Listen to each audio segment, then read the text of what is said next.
Assalamualaikum. Waalaikumsalam warahmatullahi wabarakatuh. Pin. Bikin konten ya?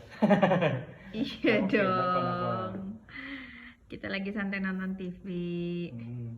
Enggak, kemarin waktu pas lagi bahas soal pensiun itu kan kita belum singgung-singgung soal emas tuh, investasi emas atau nabung emas nih. Ya, sekarang ngomongin serius nih ya. Kalau menurut Pin, investasi emas tuh gimana? Apa bagusnya buat jangka panjang atau jangka pendek atau trennya gimana? Jadi kemarin kan ngomonginnya pensiun. Pensiun itu artinya kan ngomongin passive income, yang kita di rumah santai, nggak ngapa-ngapain, duit datang. Entah itu dari uang yang kita suruh bekerja untuk kita, atau mungkin dari hasil sesuatu deal kita di masa lampau yang kita dapat hasilnya terus, royalti seperti itu, atau apa. Ya karena kemarin ngomongnya pensiun, jadi emang tidak menyinggung emas karena fungsinya beda. Kalau kita bicara pensiun, passive income, kita bicaranya deposito, obligasi, saham, properti, yang intinya menghasilkan penghasilan bulanan, 6 bulanan atau tahunan. Deposito, kita taruh duit di bank, tiap bulan cair, ada yang cair lah untuk returnnya, kan ke rekening, itu kan penghasilan. Duitnya kita suruh kerja, ibaratnya gitu. Obligasi sama, obligasi ada yang cairnya setahun, 6 bulan, atau kalau yang ori yang lagi ditawarin tuh tiap bulan cair, taruh duit tiap bulan dapat hasilnya. Terus kontrakin rumah, properti, rumah-rumah dikontrakin, dapat hasilnya kan dari kontrakan. Saham tahunan dapat dividen, kan itu ada penghasilan itu. Ini pun juga ada sifatnya lagi, kalau properti atau saham selain dapat passive income juga ada dapat capital gain karena harganya naik, khususnya properti. Kalau saham hati-hati naik turun, ini mesti dipelajarin lagi nih. Ini berarti kayak kuliah 4 SKS kalau kita bahas semua ini. Tadi Pin nanya kan emas ya, kenapa nggak bahas emas? Emas itu menurutku adalah instrumen investasi yang fungsinya lebih untuk melindungi nilai uang kita. Oke.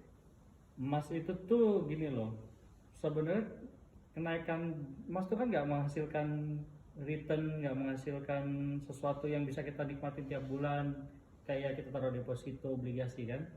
Kita beli sambil berharap 5 tahun 10 tahun harganya naik. Betul. Jangka panjang, jangka pendek pun hati-hati, emas itu juga naik turun loh.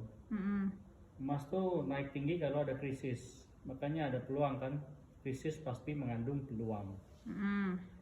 Emas contohnya gini, 2010 beli emas 300.000, sampai 2020 awal sebelum covid, harga emas itu per gram cuma 690 ribuan. 300, ada 10 tahun kan cuma naik 2 kali kan, 100%.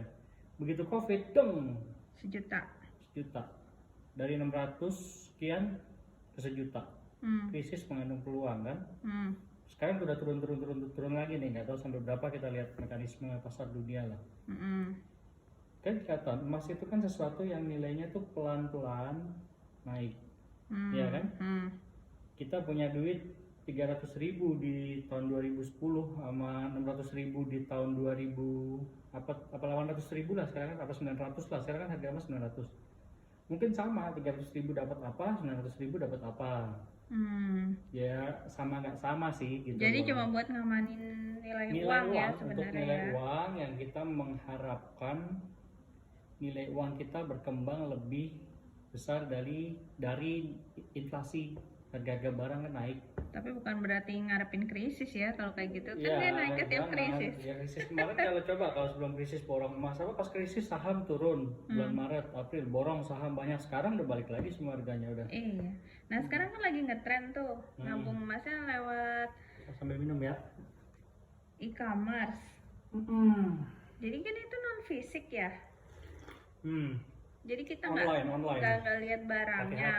Kalau menurut kamu mendingan begitu atau apa begitu tuh aman apa enggak? Apa mendingan pelan-pelan ngumpulin? Tergantung sih, gini loh, niat itu kan balik niat. Kita mau investasi apa spekulasi, ya kan? Mau jangka panjang atau mau sekedar trading. Kalau ini kan opini, strategi tiap orang beda. Kalau aku kan dulu beli emas, itu kalau ada duit ekstra doang, dapat bonus. Beli emas, nggak semuanya juga, sebagian besar, sebagian kalau kita dulu masih ada utang kan, buat bayar utang. Sebagian beli emas, sebagian ya buat happy juga lah, self reward harus kan, refreshing. Bonus beli emas, THR beliin emas, 10 gram gitu kan. Ada duit banyak dikit ya lebih gede dikit lah. Nah itu kan prinsipnya dulu, simpen dulu. Ya suatu saat nggak tahu mungkin kapan kita jual gitu loh. Kalau lagi entah harganya tinggi banget atau tiba-tiba perlu tambahan uang untuk dimasukkan ke instrumen yang memberikan passive income. Paham nggak maksudnya? Sekarang kan gue beli emas nih, di harga tahun 2010 dibeli, tiap tahun belilah gitu. Tahun harga emas naik tuh, ya kan? Tiba-tiba suatu saat, misalnya modal kita beli emas 100 gram nih, tapi kita nggak beli langsung 100, kita belinya selama 5 tahun. Misalnya modal belinya 100 gram itu 70 juta. Siapa tahu 20 tahun lagi di harga dia ada 500 juta kan? Kita nggak tahu. Nah pada saat 500 juta itu kita jual, 500-nya kita masukin ke obligasi buat passive income. Nah strategi kan gitu. Nah kalau yang digital kan bisa beli apa itu kan, bisa beli kalau nggak salah 1 gram apa minimal kecil lah pokoknya. Iya, ada yang nabung kalau kayak di Pegadaian gitu kalau nggak salah mulai 100.000 deh. Intinya ini, emas itu kan semakin lotnya banyak, kita beli yang 10 gram semakin murah. Sama beli yang 25 gram lebih murah yang 25 gitu kan. Ya kalau beli yang cuman 3 gram, 1 gram itu nggak tahu dah harganya pasti jatuhnya kan mahal ya, lebih mahal ya. Market. Dan hati-hati, niatnya investasi atau spekulasi. Karena kalau kulihat banyak yang beli online itu kan nyimpannya tuh nggak ada fisiknya, cuma disimpan di handphone. Iya. Itu kan jadi kayak sama aja kayak kita nyimpan GoPay. Iya, benar. Bisa beli dan jual kapan aja emasnya gitu kan. Iya, nanti udah sekian gram kumpul sekian terus gram, bisa. Kalau lagi naik jual syukur, kalau pas BU lagi turun. Iya, itu kan benar. Rugi. Jadi balik lagi niat. Mendingan nabung sendiri dulu sampai beliin barangnya. Beli emas yang batangannya itu. Dan gramnya yang lebih gedean. Bagus, minimal 10 lah. 10 kan sekarang 9 juta sekian kan. Jadi ya soalnya kalau di handphone itu terlalu mudah dicairkan gitu loh. Jadi emas itu kan kalau kita pegang barang, walaupun dia liquid, kita bawa ke toko emas apa ke Antam jadi duit atau ke Pegadaian jadi duit. Cuma kan ada effort sih bawa pergi ke sana gitu. Kalau mau lebih susah lagi effortnya, simpan di SDB, Safe Deposit Box. Biar kalau kita mau nyairin gitu nggak gampang gitu, mesti ke bank dulu lah, bawa ke sana. Iya, sekarang tuh trennya ada yang sampai 0,1 gram. Jadi dibingkai buat kado kayak gitu-gitu. Itu jadi beda, itu kan gift istilahnya kan. Apalah itu kan bagian dari marketing dan bagian dari sadar. Tapi jatuhnya investasi. Jadi mahal banget. Ya mahal, ya semoga 5 tahun lagi harganya udah untung kali. Jadi mendingan LM apa perhiasan kalau emas gitu? Ya itu beda kan, kalau LM kan pure untuk investasi, kita kan nggak mungkin gantungin emas kotak-kotak di sini. Kalau perhiasan kan emang buat fashion, bagian dari fashion. Tapi harga ininya beda kan, harga jualnya. Ya perhiasan aja udah ada harga bikinnya. Terus, nah masalahnya perhiasan pas beli ada harga bikin. Pas jual kan yang dinilai cuma gramnya doang, karena itu pasti dilebur lagi. Bener. Walaupun harganya ya ikut juga naik per gramnya, cuman ada beda lah. Dan kadang-kadang kan perhiasan kan kalau yang 24 karat kurang bagus kan, mesti 22 terlalu kuning kalau 24. Dan trennya anak sekarang kayaknya nggak begitu suka pakai yang kuning-kuning emas gitu deh. Daripada pakai emas mendingan pakai fashion yang branded gitu. Aku juga nggak suka pakai perhiasan. Jadi ya kurang lebih emas begitu. Ya intisarinya dia adalah instrumen untuk melindungi nilai uang, sekaligus kita mengharapkan nilai uang kita meningkat perlahan. Emas itu nggak cepat. Kalau saran nih buat yang pengen investasi emas, gimana? Ya sebenarnya apa ya,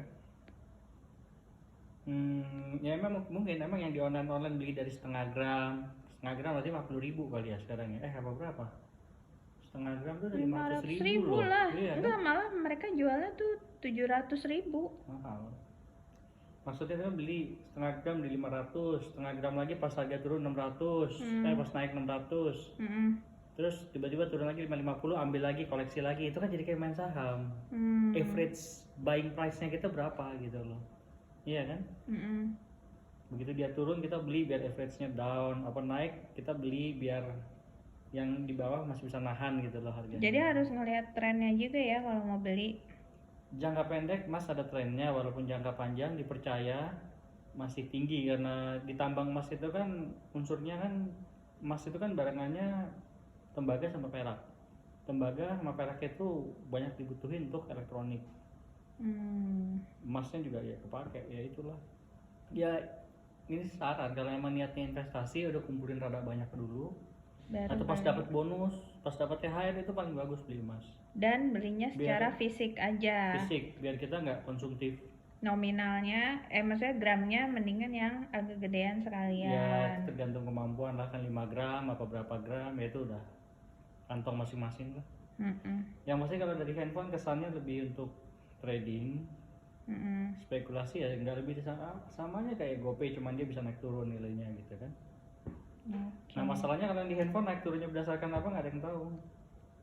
Iya, nggak tahu deh, aku juga belum. Kalau yang fisik kan jelas, logam mulia Antam kan ada ininya kan, mengikuti harga emas per ons berapa gitu kan. Kalau beli Antam, di Antam sama yang lain sama nggak sih? Ya. Harga jualnya nanti berdasarkan si Antam juga apa yang lain ya, ada harga jual. Kalau ke tokonya kan cari untung, dianya kan juga ngeri, nanti dia beli harga turun lagi, rugi, pasti dia ada spare lah. Ya udah ya, bisa segitu aja lah nanti. Ya udah 12 menit. Lama juga ya. Ya udah cukup. Dadah. Dadah, bye. Assalamualaikum. Waalaikumsalam.